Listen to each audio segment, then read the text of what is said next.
Hi అండి. మన Andhra special గోంగూర పప్పు. అయితే దానికి ముందుగా గోంగూర ఉడకబెట్టి పక్కన పెట్టానండి. ఉడకబెట్టేసాక ఇదిగో కొద్దిగా వాటరు, గోంగూర ఉండే నీళ్ళు ఉంటాయి కదా, వాటర్ అనమాట.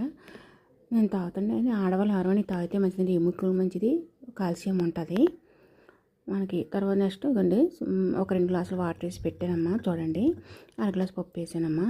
మీరు కూడా అలాగే వేసుకోండి. నెక్స్ట్ నేను తాగుతున్న వాటర్ తీసుకున్నాను కదా, అందులోకి ఏంటంటే కొద్దిగా జీలకర్ర నలిపేసి అదే కొద్దిగా గోంగూర ముద్ద వేసుకొని తాగటానికి.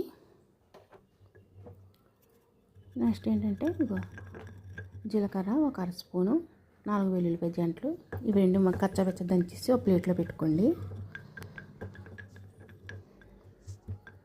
ఇలా పెట్టుకోండమ్మా. ఇలా పప్పు ఉడుకుతుంది చూసారా, అందులో ఒక ఆనియన్ కోసి వేయండి. వేయడమ్మా. అలాగే పప్పు మనం గోంగూర మిక్సీ వేసాం కదా, ఉడకబెట్టిన గోంగూర మిక్సీ వేసుకొని ఇలాగా తర్వాత మీ టేస్ట్ని పెట్టి ఉప్పు కారం వేయండి. తర్వాత నెక్స్ట్ ఇదిగో మనం దంచిపెట్టిన జీలకర్ర వెల్లుల్లిపాయని ఇవి కూడా వేసేసి, తర్వాత ఉంచిన వాటర్ ఉంది కదా, మీకు పులుపు ఉండాలి అనుకుంటా వాటర్ వేయండి, లేకపోతే వేయకండి.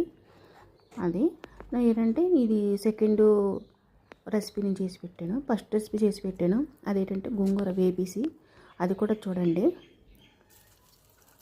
మీకు 2 ఐటమ్స్ అంటే ఇది రెండోసారి చేసి పెట్టాను అనమాట. ఇది ఇంకొక టైప్ అనమాట.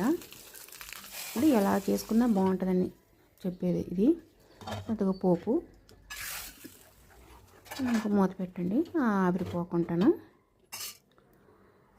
ఇవ్వండి గోంగూర పప్పును. కానీ రైస్లోకి రోటీకైనా చాలా బాగుంటుందండి ఇలా చేసుకొని తింటే. తినండి.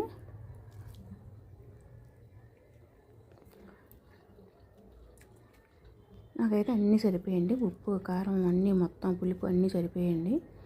మీరు కూడా ఒకసారి ట్రై చేయండి. బాయ్ అండి.